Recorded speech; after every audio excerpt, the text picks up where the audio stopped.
오늘의 말씀은 요엘 3장 1절부터 8절까지 말씀입니다.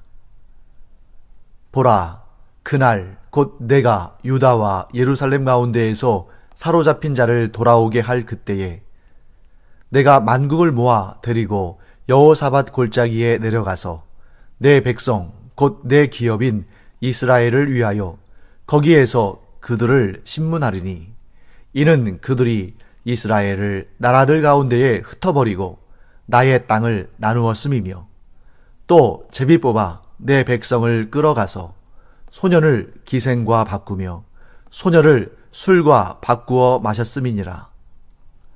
두로와 시돈과 블레셋 사방아, 너희가 나와 무슨 상관이 있느냐? 너희가 내게 보복하겠느냐?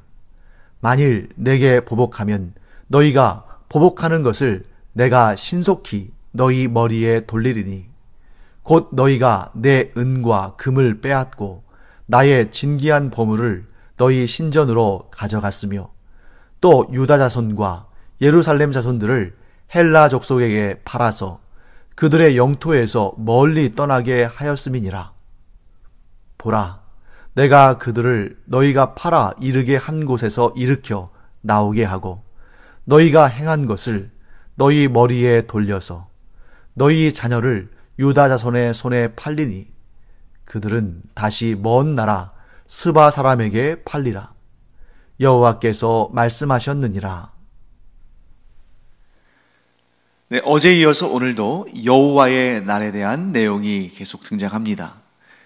여호와의 날, 이 날은 크게 둘로 나누어서 생각해 볼 수가 있습니다. 자, 하나는 민족적인 의미, 또 다른 하나는 종말론적인 의미.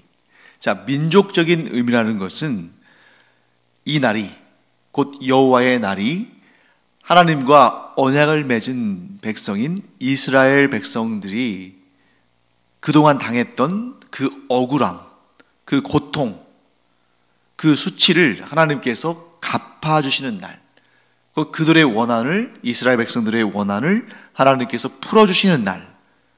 그렇기 때문에 이 여호와의 날, 즉 민족적인 의미에서의 여호와의 날은 이스라엘 백성들에게는 해방의 날이고 기쁨의 날입니다. 반면에 이스라엘을 대적한 자들, 곧 이스라엘을 괴롭히고 착취한 나라들은 이 날이 심판의 날이 되고 고통의 날이 되는 것입니다.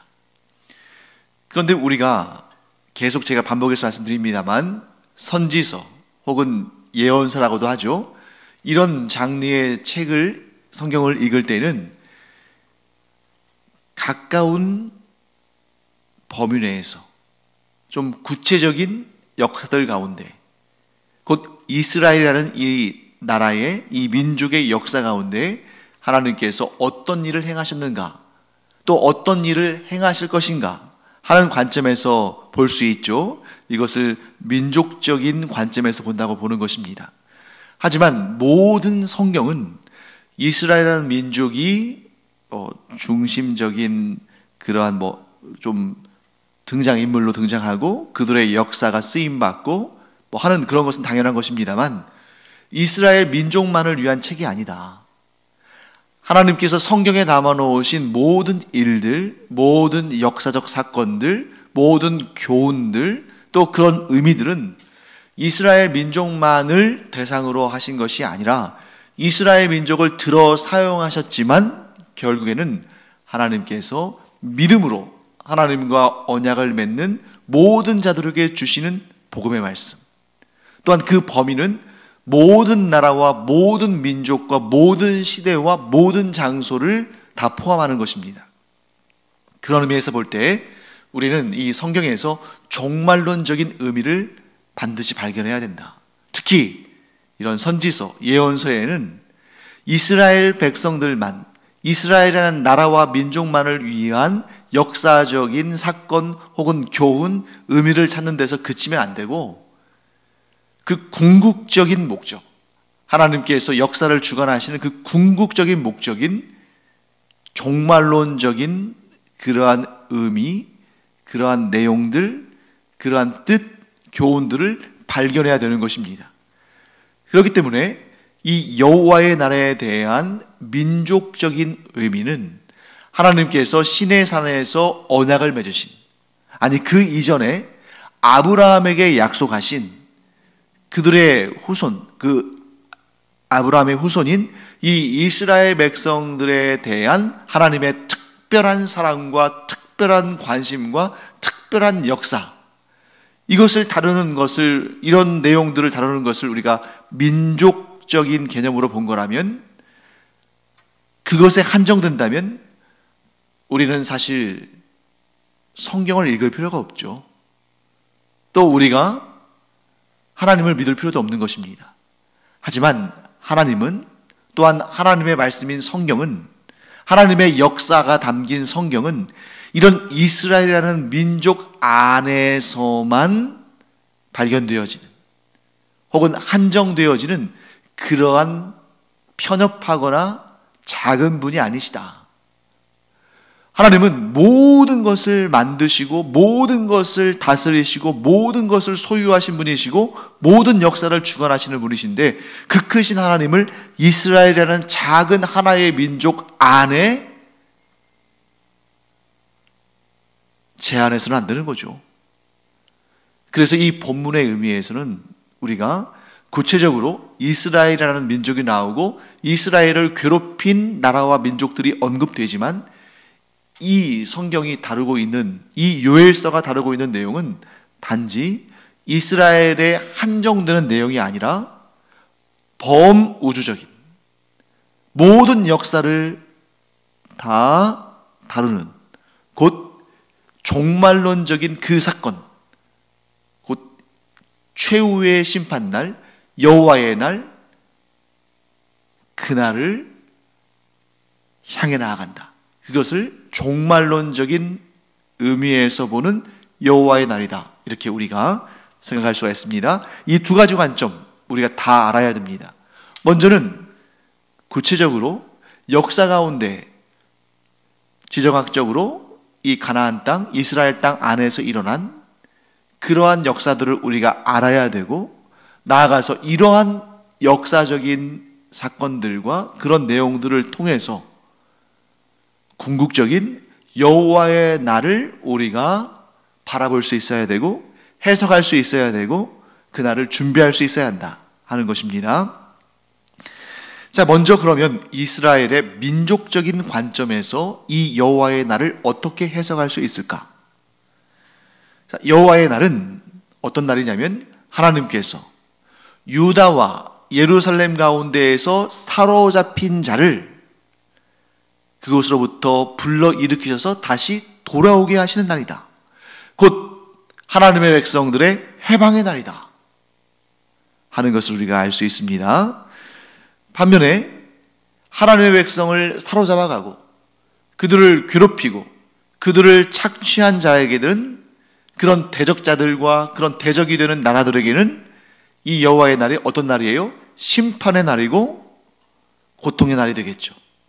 그리고 그 심판과 고통이, 그 두려운 일들이 벌어지는 곳이 바로 여호사밧 골짜기다 라고 오늘 본문은 말씀하고 있습니다. 그렇다면 우리는 궁금해지죠. 여호사밧 골짜기가 과연 어딜까? 실제로 여러분, 그 유다 왕국, 북이스라엘과 남유다가 갈라졌을 때 이 유다 왕국의 왕들 가운데 여호사밧 왕이라는 왕이 있었습니다. 그렇기 때문에 이 여호사밧 왕의 이름을 딴 골짜기가 있을 수도 있겠죠. 하지만 내용적으로 볼 때 실제로 성경에 여호사밧이라는 왕의 이름을 붙인 골짜기가 존재하는 것 같지는 않거든요. 그렇기 때문에 이 여호사밧 골짜기라는 이름은 물론 실제로 우리가 잘 알지 못하지만, 혹은 성경에서 다른 곳에서 언급하지 않지만, 여호사밧이라는 왕의 이름을 딴 골짜기가 존재할 수도 있습니다. 그건 우리가 모르는 거예요. 하지만 의미상으로 보았을 때는 그 여호사밧 왕의 이름을 딴 골짜기라기보다는 여호사밧이라는 이 단어의 의미가 중요하다는 거죠. 자, 그러면 여호사밧이라는 이 히브리어 단어의 의미가 무엇인지 궁금하잖아요. 그 뜻은 여호와께서 심판하신다. 자, 이 여호사밧이라는 이 단어의, 히브리어 단어의 의미를 딱 들으니까 왜 그런 이름을 붙였는지 알겠죠? 여호사밧 골짜기에서 여호와 하나님께서 이스라엘의 대적자, 곧 하나님의 백성들을 괴롭힌 자들을 심판하신다. 이런 의미를 담고 있는 것입니다. 그렇기 때문에 이 여호사밧 골짜기라는 이름은 구체적인 지명을 언급한다기보다는 그런 의미, 그러니까 어떤 장소를 의미한다기보다는 여호와 하나님의 심판이 이루어지는 그 사건, 반드시 있게 될 여호와 하나님의 심판 그 자체에 대해서 언급하는 것이라고 보는 것이 좋습니다. 그런데 의미를 살려서 영적인 그러한 의미들을 우리가 해석할 때는 그렇게 볼 수 있지만, 또 한편으로는 이러한 성경의 내용들이 실제로 어떠한 실제로 존재한 지역들을 배경으로 하고 있을 가능성도 매우 큰 것입니다. 그러니까 여호사밧 골짜기라는 것은 그 의미상으로 하나님의 백성들인 이스라엘 백성들을 괴롭힌 그러한 나라와 그러한 민족들은 반드시 하나님께서 심판하신다. 이런 의미가 사실 제일 중요하지만, 그런데 실제로 어떠한 특정한 지역이나 또는 어떤 건물이나 이런 것들이 이러한 내용들의 배경으로 인사이트를 제공할 수 있는 거죠. 그래서 학자들은 이 요엘서에 언급된 여호사밧 골짜기가 어디를 말하는 것일까 하는 것을 이렇게 좀 연구하고 찾고 하는데, 많은 학자들이 이 요엘서에 언급되는 이스라엘 백성들을 괴롭힌 그런 나라와 민족들이 하나님의 심판을 받는 장소로 어디를 꼽고 있냐면 기드론 골짜기를 꼽고 있습니다. 즉 여호사밧 골짜기는 그 의미상 여호와 하나님께서 심판하신다, 이런 의미고, 하나님께서 이스라엘 백성들을 괴롭힌 나라와 민족들을 심판하실 것이다. 그런데 그것이 일어나는 장소가 어디냐? 그래서 많은 학자들이, 아닌 학자들도 있습니다만, 많은 학자들이 기드론 골짜기다. 그러면 기드론 골짜기는 어디냐? 네, 기드론 골짜기는 예루살렘 성의 동편에 존재하는 골짜기입니다. 그래서 지금 이 요엘서는 구약입니다만, 이 예루살렘이라는 성이 아주 역사적으로 한 3,000년 정도 된 그런 성, 사실 그 이전부터 존재했지만 이스라엘 역사 가운데서는 3,000년 정도 된 그러한 고대 성읍이기 때문에 지금도 또 존재하죠. 그래서 예루살렘은 파기만 하면 역사적인 유적이 나오는 그런 역사의 도시죠. 그래서 그 예루살렘의 성을 우리가 머릿속으로 그려본다면 이런 산 봉우리에 있는 성읍입니다. 그래서 예수님께서 산 꼭대기에 있는, 산 봉우리에 있는 성읍은 감출 수 없다. 왜냐하면 그 성읍에서 불을 켜면 다 드러나기 때문에 감출 수 없다. 이렇게 말씀하신 그 내용이 바로 예루살렘의 지정학적인 위치 때문에 나온 말이죠. 그 높은 봉우리에 예루살렘이라는 성이 있고, 그러니까 외적으로부터 방어하기 위한 요새와 같은 성읍이죠. 그리고 그 봉우리 위에 지어졌기 때문에 이렇게 아래로 내려갈수록 이렇게 이 고도가 낮아지겠죠. 그래서 그 옆에 골짜기, 즉 깊이 파인 그러한 지형이 있는데 거기가 기드론 골짜기고, 그 기드론 골짜기를 건너가면 감람산, 곧 올리브산, 예수님께서 기도하시던 곳, 이러한 그런 감람산이 또 나오고요. 그래서 더 가게 되면 베다니, 벳바게 이런 곳이 나오는 거죠. 그러니까 이 기드론 골짜기가 바로 하나님께서 이스라엘 백성들을 괴롭힌 그러한 우상을 섬기는 나라들과 민족들을 심판하실 장소다, 이렇게 얘기들을 하고 있습니다. 그래서 실제로 학자들만 그렇게 생각하는 것이 아니라 이스라엘 사람들은 대대로 그런 관점을 가지고 있었어요. 이 기드론 골짜기로 메시아가 강림하실 것이다.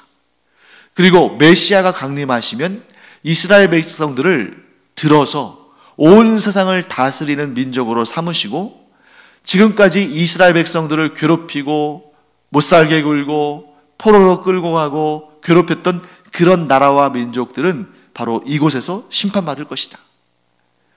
그래서 메시아가 강림하시면 무덤 속에 잠자던 자들이 다 일어나서 메시아를 맞이할 것이기 때문에 이스라엘 사람들의 로망, 모든 유대인들이 바라고 원하는 것은 뭐냐면 이 기드론 골짜기에서 가까운 곳, 최대한 가까운 곳에 내 무덤을 만들어 달라. 이게 그들의 간절한 소망이에요. 그래서 기드론 골짜기의 주변을 보면 수없이 많은 무덤들이 있습니다. 구약시대부터 신약시대에 이르기까지, 아니 심지어 오늘날에 이르기까지 이 유대인이라면, 이스라엘 사람들이라면 그 기드론 골짜기에 가까운 곳에 무덤을 갖고 그 무덤에 묻히기를 원하는 것이 그들의 간절한 소망이에요. 그래서 우리가 이제 성지를 또 방문하게 되면 그 기드론 골짜기를 또 찾아가게 되거든요. 실제로 그곳에 가서 보면 무슨 무덤들이 이렇게 많은지, 그러니까 이런 생각이 드는 거예요. 이 예루살렘은 전 세계적인 역사 도시고 관광지고 성지 순례에서 가장 유명한 곳 아닙니까? 그러면 이 아까운 땅을 왜 이렇게 무덤으로 쓸까? 여기에 이 성지와 관련된 그런 시설들, 그런 뭐 건물들, 그런 장소들을 막 발굴해서 거기를 역사적인 유적으로 남기면 좋을 텐데 왜 이렇게 다 무덤으로만 이렇게 채워놨을까? 그 이유가 있습니다. 이스라엘 사람들이 그곳에 묻혀야 메시아가 강림하실 때 가장 먼저 메시아를 만날 수 있다. 메시아를 맞이할 수 있다. 이러한 생각을 가지고 있기 때문에 그곳에 무덤을 만드는 것이고, 그곳에서 무덤 하나 얻는 것은 정말 하늘의 별 따기 같이 힘들 정도가 된 것입니다. 자, 그 다음에 이제 오늘 본문의 말씀 보면 이제 이스라엘을 괴롭혔던 나라들이 구체적으로 언급이 되고, 그들이 행한 악행들이 제시가 되고, 그들에게 하나님께서 어떻게 보응하실지, 어떻게 갚아주실지, 그런 내용들이 이제 나옵니다. 가장 먼저 언급되는 나라는 두로와 시돈, 그리고 블레셋입니다. 자, 두로와 시돈, 그리고 블레셋이 어디에 있는 나라인지 여러분들이 잘 아실 수가 없다면 이렇게 간단하게 기억하면 좋겠어요. 두로와 시돈은 주로 이 지중해 바닷가 쪽에 있는 그러한 도시국가들인데, 크기는 그렇게 크지 않은데 강력한 힘을 가지고 있어서 이스라엘을 대대로 괴롭혔습니다. 그리고 위치는 지중해변에 있는데 이스라엘의 북쪽이에요. 또한 지중해변에 있으면서 이스라엘을 괴롭힌 나라가 하나 더 있죠. 블레셋이라는 나라인데, 이 나라는 지중해 곁에 있는데 이스라엘의 남서부에 있습니다. 그래서 두로와 시돈은 이스라엘의 북서부, 블레셋은 이스라엘의 남서부에 있으면서 대대로 이스라엘을 괴롭혔고 지금도 그래요. 그래서 우리 가끔 가다가 이렇게 뉴스를 보거나 또 뭐 신문을 보거나 하다 보면 이스라엘의 가자 지구에서 폭동이 일어났다, 또 가자 지구에서 이스라엘에게 로켓을 발사했다. 그래서 여러분 기억하실 겁니다. 얼마 전에 이 가자 지구에서 막 로켓포를 막 쏴대니까 이스라엘에서 그것을 공중에서 요격하는 그 미사일 방어망이 촘촘하게 있잖아요. 그래서 그 미사일 방어망을 통해서 공중에서 그 팔레스타인 그쪽에서 이 가자 지구에서 쏘아 올린 로켓들을 막 공중에서 요격하는 그런 장면이 막 TV에 그대로 나왔죠. 그 가자 지구가 바로 과거에 블레셋 땅인 거예요. 그리고 그 사람들이 이제 블레셋의 후손들이겠죠. 그리고 두로와 시돈은 레바논, 시리아 이런 지역인데, 이런 지역이 지금도 이슬람권, 그 아랍 세계를 구성하면서 이스라엘을 포위하고 이스라엘을 괴롭히고 있죠. 물론 그들 입장에서는 이스라엘이 자신들을 괴롭힌다고 생각하겠죠. 서로 이렇게 싸우고 다투고 있는 중에 있습니다. 자, 그런데 이 두로와 시돈과 블레셋이 얼마나 이스라엘을 괴롭혔고 힘들게 했는지 하나님께서 그들의 이름을 먼저 부르시죠.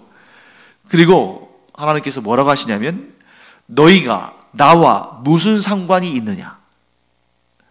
예수님께서 이렇게 말씀하신 거랑 비슷하지 않아요? 바알세불이 나와 무슨 상관이 있느냐. 또 사도 바울도 그리스도와 벨리알이 무슨 상관이 있느냐. 이런 말들을 막 하잖아요. 그런 말씀들이 성경에 자주 기록되어 있습니다. 그러니까 하나님께서 두로와 시돈과 블레셋을 향해서 너희가 나와 무슨 상관이 있느냐 이렇게 말씀하신다는 것은 뭐냐면 너희는 나의 원수다. 너희는 나의 대적이다. 이렇게 말씀하시는 거예요. 자, 그러면 왜 어쩌다가 두로와 시돈과 블레셋이 하나님과 원수가 되었을까? 간단합니다. 두로와 시돈과 블레셋은 이스라엘 백성들의 원수였어요. 이스라엘 백성들을 너무나 괴롭히고 그들을 공격하고 그들을 죽이고 그들을 또 포로로 끌어다가 저기 헬라, 얼마나 먼 곳입니까? 헬라에 또 종으로 팔고, 헬라는 그리스 지역을 말하는 거예요. 그러니까 이스라엘 사람들에게는 두로와 시돈과 블레셋이 원수 같은 것입니다. 아니 원수 같은 것이 아니라 원수입니다. 그런데 하나님께서는 뭐라고 말씀하시냐면 너희가 두로와 시돈과 블레셋 너희가 이스라엘의 원수가 되었으니 너희는 곧 나의 원수다. 이렇게 말씀하시는 거예요. 너희가 나와 무슨 상관이 있느냐? 이 말씀은 너희는 나의 원수다. 왜냐하면 너희가 이스라엘의 원수가 되었으니 나의 원수인 것이다. 하고 말씀하시는 것입니다. 자, 이 말씀은 우리에게 참 안정감을 줍니다. 또 평안함을 주죠. 왜냐하면 하나님께서 이렇게 말씀하시는 거예요. 나의 자녀들을 공격하고 나의 백성들을 괴롭히는 그 어떤 강한 나라와 민족이라 할지라도 나는 그들을 나의 원수로 여기겠다. 왜냐하면 그들이 내가 사랑하는 나의 자녀들, 내가 사랑하는 나의 백성들을 괴롭혔고 그들의 원수가 되었기 때문이다. 사랑하는 성도 여러분, 그렇기 때문에 성경은 우리에게 뭐라고 말씀하시냐면 너희가 직접 너희를 괴롭히는 원수들을 대적하지 말아라. 너희가 직접 너희를 괴롭히는 그 원수들을 응징하지 말아라. 원수 갚는 일은 하나님께 있는 것이다. 그러므로 너희는 잠잠히 하나님께서 너희의 원수들에게 그 원수를 갚아주시는 것을 지켜봐라. 이 말씀은 신약에도 그대로 이어지고 있습니다. 원수 갚는 것이 하나님께 있으니 너희는 원수를 갚지 말고 도리어 원수를 사랑해라. 여러분, 원수를 사랑하라는 말씀만큼 우리가 힘들게 어렵게 여기는 말씀이 없죠. 그런데 그 말씀의 뜻은 뭐냐면 너희가 스스로 원수를 대적함으로 말미암아 너희 손에 피를 묻히고 너희가 악한 일을 하는 그러한 일을 행하지 말고 너희는 원수를 미워하고 원수를 대적하고 원수를 보응함으로 너희 스스로 하나님 앞에 죄를 짓지 말고 그저 원수를 갚으시는 하나님께 맡겨드려라. 그러면 공의로 선과 악 사이에 판단하시는 모든 것을 온전히 정확히 제대로 판단하시는 하나님께서 너희의 억울함을 풀어주실 것이다. 사랑하는 성도 여러분, 우리 주변에 원수가 있습니까? 우리를 괴롭히고 나를 정말 못살게 구는, 나를 너무 힘들게 하는 그런 사람이 분명히 있을 수 있잖아요. 그런데 하나님 말씀은 뭐냐면 그 원수를 미워하는 죄를 짓지 말아라. 그 원수가 분명히 잘못했지만 그 잘못한 원수 때문에 네가 손에 피를 묻히고 죄를 짓고 마음이 괴롭고 힘든 것을 나는 원치 않는다. 너의 원수는 나의 원수니까 원수 갚는 일을 나에게, 너의 하나님에게 맡겨라. 너는 딱 한 가지만 하면 된다. 그것은 죄를 짓지 않고 하나님께 맡기는 것이다. 여러분, 이렇게 우리가 원수를 미워하는 죄를 짓지 않고 보응하시는 하나님께 맡기기 위해서는 딱 한 가지가 필요해요. 그것은 뭐냐면 하나님을 절대 신뢰하는 것. 하나님을 절대 신뢰하는 이 믿음이 없으면 하나님께 맡겨드리지 못합니다.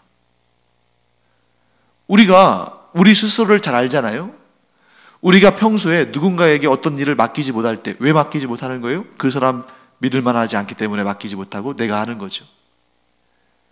하나님께도 마찬가지의 원리가 통합니다. 우리가 원수를 내가 직접 갚지 않고 하나님께서 갚으시도록, 하나님께서 보응하시도록 하나님께 맡기는 것은 하나님을 믿는다는 것을 가장 정확하게 표현하는 그런 방법입니다.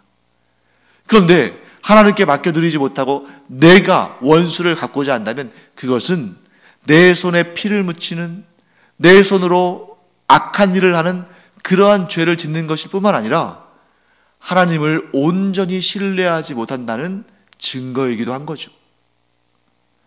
그래서 여러분, 오늘 하나님께서 지금 갚아주신다, 내가 직접 갚겠다 하고 말씀하시는 것인데 이 말씀을 우리의 삶에도 적용하기 바랍니다. 그래서 하나님께서 두로와 시돈과 또 블레셋 뿐만 아니라 아수르와 바벨론과 이러한 여러 로마 제국과 이런 나라들에 대해서 시간이 좀 걸릴지는 모르지만 하나님의 때에 하나님께서 갚아주셨다는 그런 역사적인 사건들을 우리가 성경을 통해 배우면서 이게 단지 이스라엘 역사에 대한 우리의 교양을 늘리는, 역사적 지식을 쌓는 그 정도 수준에서 우리가 봐서는 안 되고, 이 말씀을 통해서 우리가 분명히 알아야 할 사실, 이스라엘의 원수를 하나님께서 원수로 삼으시고 그들에게 이스라엘을 대신해서 보응하시고 갚으시고 심판하신 것처럼 오늘날 나의 원수도 하나님께서 지켜보고 계신다. 그리고 하나님의 때에 하나님께서 갚아주신다. 그러므로 우리가 할 일은 뭐냐면 내가 스스로 악한 것으로부터 멀어지는, 그 원수를 보면서 그 원수를 미워하는 마음을 갖는 것, 또 그 원수를 상대하면서 원수가 나에게 행한 그 악한 방식 그대로 갚아주는 것. 여러분, 일단 속은 후련할 수 있어요. 받은 대로 갚아주면, 혹은 그 이상 갚아주면. 하지만 그 원수를 갚기 위해서 내 마음속에 미워하는 감정, 악한 방법, 이런 것들을 사용하는 것도 그 자체가 또 죄인 것입니다.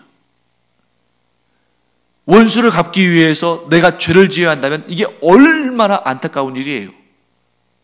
그러니까 우리는 하나님의 말씀에 순종해서 마음속으로도 죄 짓지 않고 언어로도 죄를 짓지 않고 우리의 행동으로도 죄를 짓지 않고 그저 하나님과의 깊은 관계 속에 하나님께 몰입하는 일에 집중하고 분명한 확신, 절대적인 신뢰, 무엇입니까?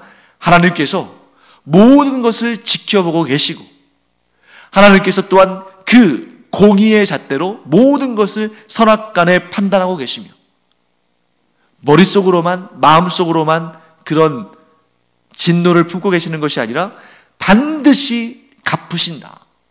그러므로 나는 하나님을 신뢰하고 죄짓지 않는 길로